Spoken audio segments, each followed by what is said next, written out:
মাননীয় প্রধানমন্ত্রী, সম্মানিত সভাপতি ও উপস্থিত সুধীবৃন্দ, ইহার চেয়ে হতেন যদি অনেক কিছুই তো হতে ইচ্ছে করে, কিন্তু বাবার অত্যাচারে কি কোনো কিছু করার বা হওয়ার সত্যিই জো আছে?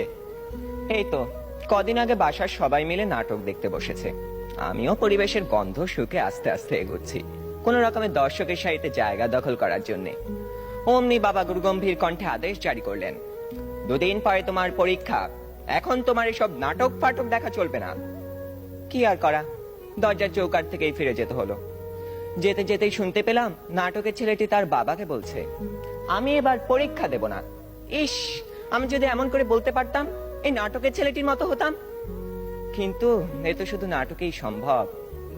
আবার স্কুলের কথাই ধরুন না কেন, সব সময় পরীক্ষা লেগেই আছে। ক্লাস টেস্ট, সাপ্তাহিক, মাসিক, টার্ম, এবং আমাদের স্কুলে আরো একটি পরীক্ষা আছে, পপ টেস্ট। অর্থাৎ বলা নেই কওয়া নেই, স্যার ম্যাডাম ক্লাসে এসে দুম করে বললেন, তোমাদের পরীক্ষা নেব। কি জ্বালা, এমনিতেই পরীক্ষার ভয় বাঁচি না, তা আবার এই পপ টেস্টের ভয় রাত দিন কাঁটা হয়ে থাকতে হয়। জনান্তিকে বলে রাখি, আমি যদি দেশের প্রধানমন্ত্রী হই তবে সবার আগে এই পরীক্ষা ব্যবস্থাটা তুলে দেব।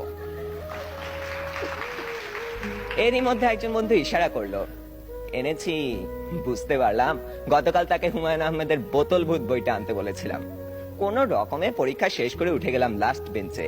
দুজনে মিলে মজা করে পড়তে শুরু করে দিলাম। গল্পে আছে হুমায়ুন ভূত পোষে, তাও আবার বোতলে করে পকেটে রাখে। সে ভূতের খাবার চাঁদের আলো। ক্লাসের একজন যখন একথা বলে দিল, তখন অঙ্ক স্যার বোতলটা নিয়ে ভূতটাকে এক ঢোকে পেটের ভিতর চালান করে দিলেন।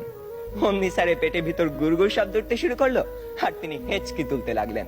দম ফাটিয়ে হাসতে যাব, হঠাৎ কানে টান পড়তেই শটান দাঁড়িয়ে গেলাম। বইটা পড়তে পড়তে টেরই পাইনি কখন ইংরেজি ম্যাডাম চলে গেছেন আর এসেছেন জমদূত প্রায় আমাদের অঙ্ক স্যার। বইটা নিয়ে গেলেন হেড স্যারকে জমা দেবেন বলে।